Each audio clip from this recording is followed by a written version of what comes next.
Musa fait comme un souka, mais l'autre est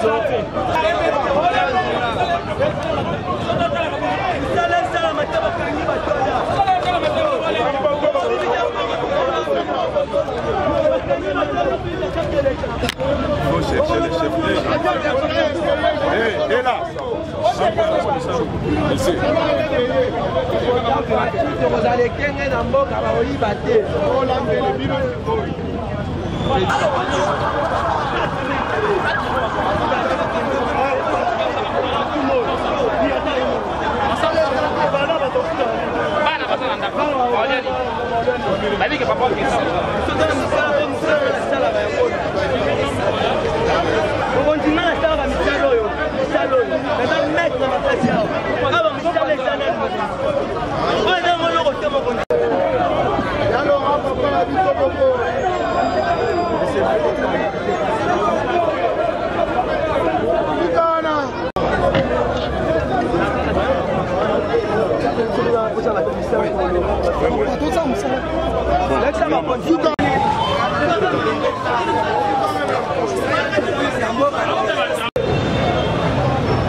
Est-ce que l'attitude déjà dans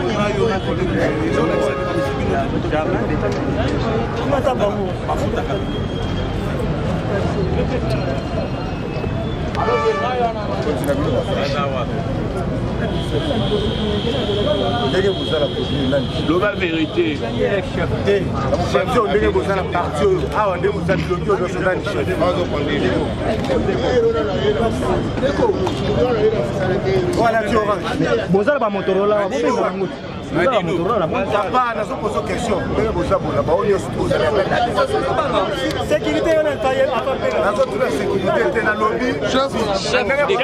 Chef d'équipe.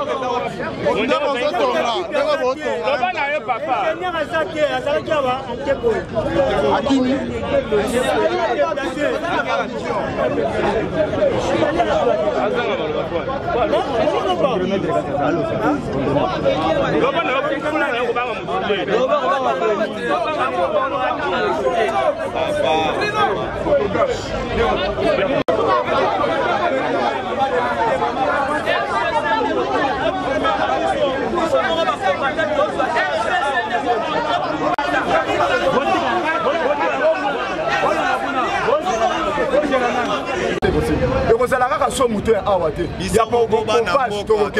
y a partout qui est mobimba tokokeni. Maloba on a rigana sala na ngombe. Wana mboka capital Kamere bafanti na ina losirike. Alekati na top Congo. Wana mboka capital Kamere bafanti na ye na losirike.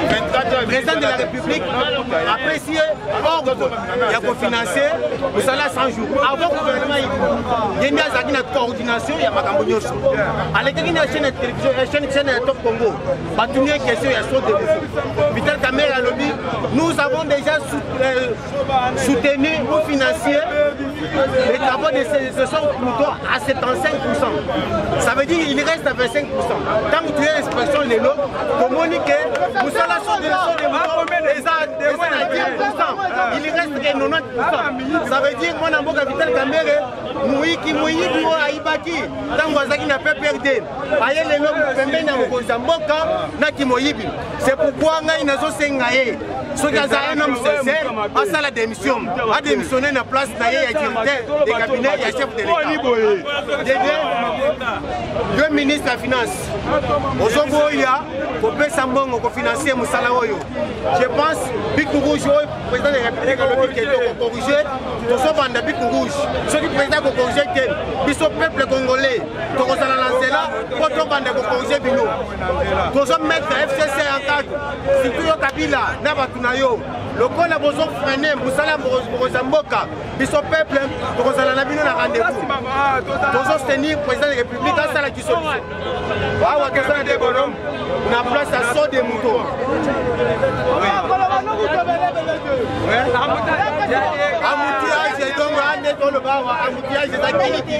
C'est pourquoi tous ceux qui sont dans Mozamboka à travailler dans la bibliothèque.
C'est-à-dire Bakiminzala. Bakiminzala va foutre bisoté. Mais nous les volontaires, nous sommes là maintenant, toujours couler béton. Béton et on a toujours coulé béton à 400 poteaux comme même niveau on a des bonhommes.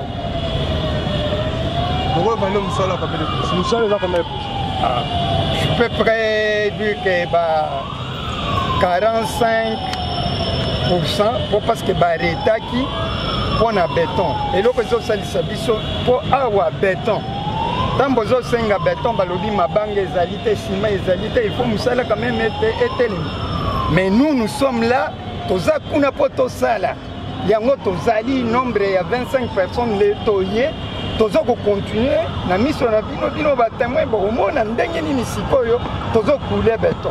Vous savez combien de mois vous foutez à matin? Toza depuis mois ya septembre, décembre, tokendaki na biso kaka botozaki eloko moko te janvier, février, biso toye. Combien de mois vous foutez à matin? Papa, c'est quand vous comptez, c'est à peu près 3 mois ou bien 4 mois yango et ça vous bato baza kofuta matin.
Regrettable parce que ce que nous avons constaté dans les hangars, on a trouvé que le travail n'a pas évolué. Et à première vue, nous sentons que c'est un manque de volonté. Les gens voulaient saboter la volonté du chef de l'État et faire souffrir le peuple. D'ici là, les responsabilités vont être établies pour que les travaux puissent maintenant reprendre avec un élan considérable.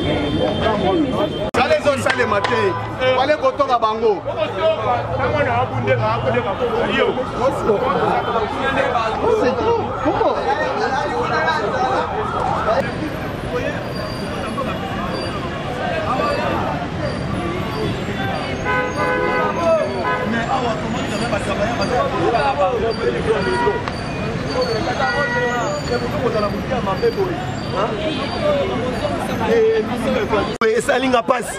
Tu vas gagner du temple, mais là tu as tout le monde ça s'appelle Sibisoté. Voilà. Et s'appelle Sibisoté. Faut pas démissionner. Pas démissionner en bloc. Voilà. Ça sonne pas qu'on finisse à chef de l'État.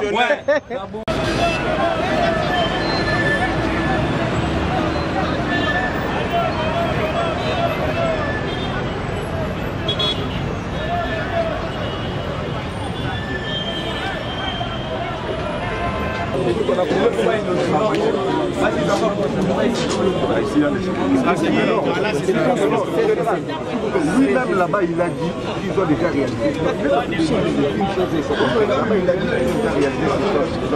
Si on les paye, il est bien conditionné, si on les paye les 30 restants, ils vont poursuivre les travaux. Alors s'il y a cessation de travail, est-ce qu'actuellement vous travaillez? S'il y a cessation de travail, si vous ne travaillez pas, inutile de nous dire que vous travaillez alors qu'il y a cessation de travail. C'est pour le travail de policiers. Est-ce que c'est la dernière fois que vous travaillez, vous êtes en cessation? Tchabapa Milaï. Tchabapa Milaï. Madame. Tous les matériaux sont Tchabapa Milaï. Allez, c'est bon, aux images. Baozo Nsabidoko. Il faut le poser.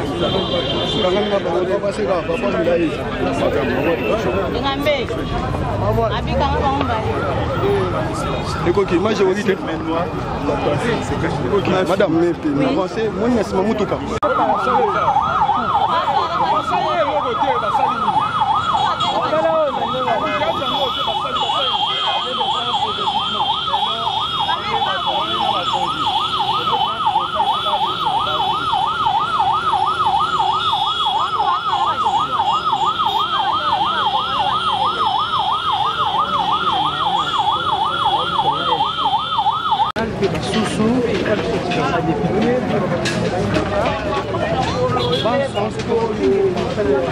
Ah,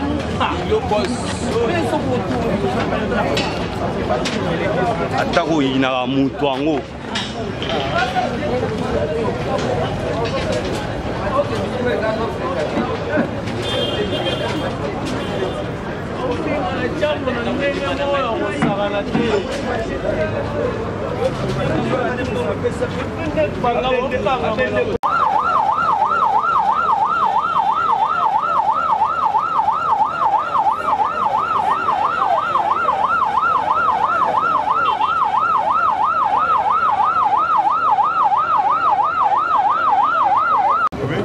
toke kumra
UDPS viva! Viva!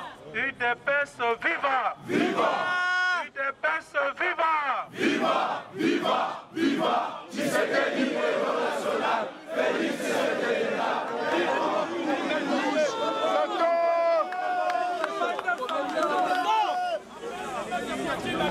Nalingina senga bino lokomoko parce que presse internationale ezali awa pour permettre ngana lobana français pour être presse internationale pas de difficulté à traduire est-ce que vous permettre ngana ngana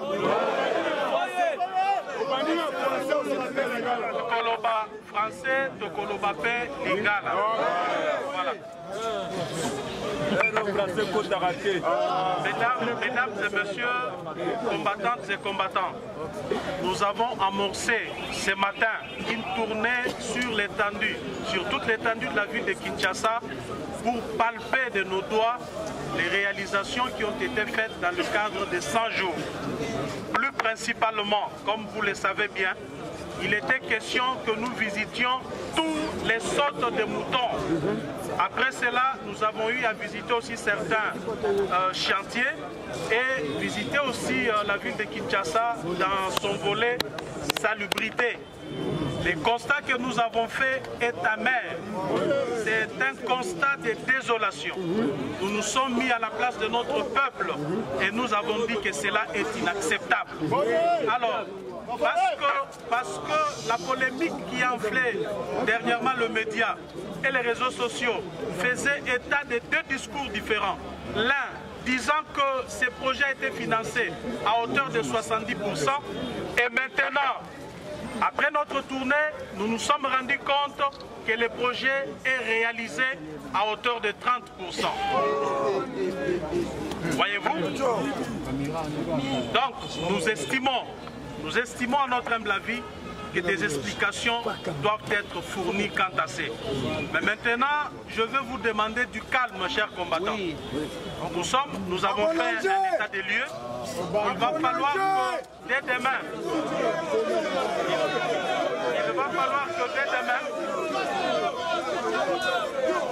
écoutez-moi très bien, dès demain, nous allons amorcer des interpellations et même des discussion directe avec les concernés. Tout ce que nous sommes en train de faire maintenant entre dans les cadres de la résolution phare qui a été décidée pendant nos 3 jours de retraite. Nous avions dit ceci, nous n'allons plus nous plaindre qu'on nous bloque. Non, l'UDPS ne se plaindra plus. Maintenant, c'est le moment des actions.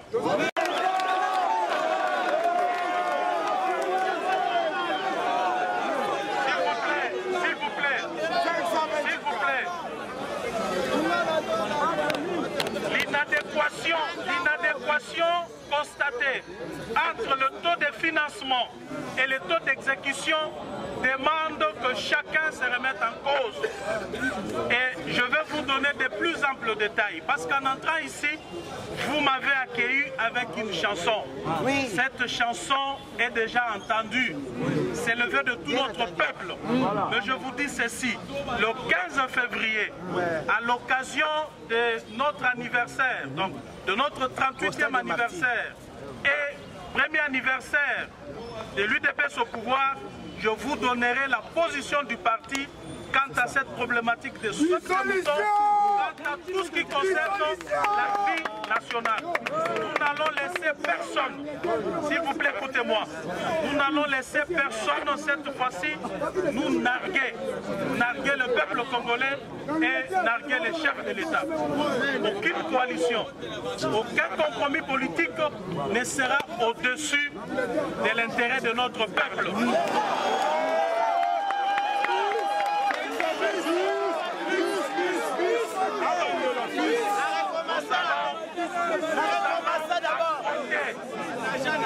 Nous allons affronter avec toute notre énergie, toute notre force, toute personne qui se vertuera à s'obstruer devant le chef de l'État et devant la volonté populaire qui est exprimée dans le peuple d'abord. Merci beaucoup. Mobilisez-vous pour les 15. C'est là que je vous donnerai un mot d'ordre.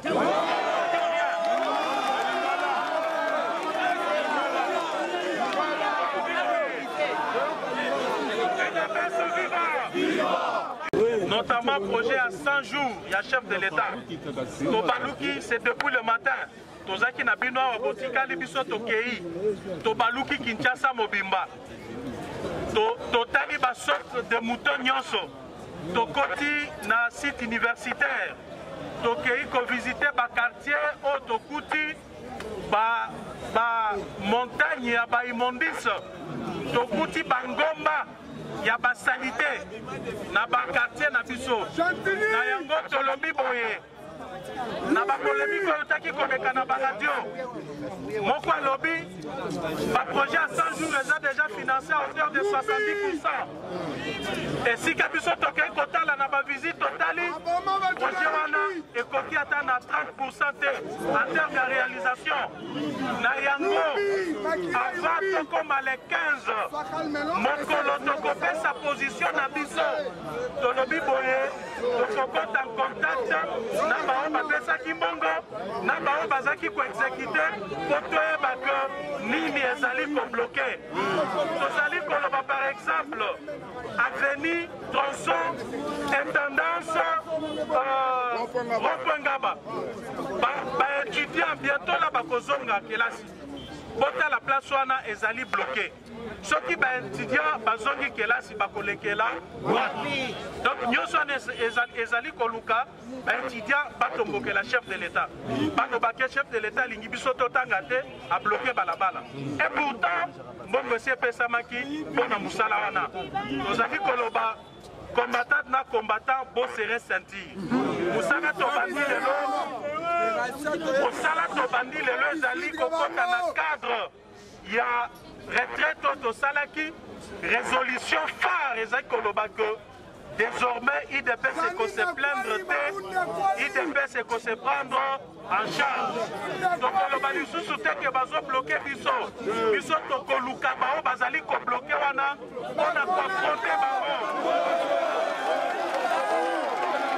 makasi esengeli totondisa stade de martyr eske toyokani na stade de martyr nde esika na koyebisa bino soki tokokende liboso soki tokozonga tokokende droite mpe tokende gauche mais mona ngai ya suki ezali boye compromis politique ata moko alliance politique coalition cohabitation ata moko te ekoki koleka likolo ya intérêt ya peuple donc entre intérêt ya peuple na compromis politique biso tokopona intérêt ya peuple. Merci beaucoup, merci.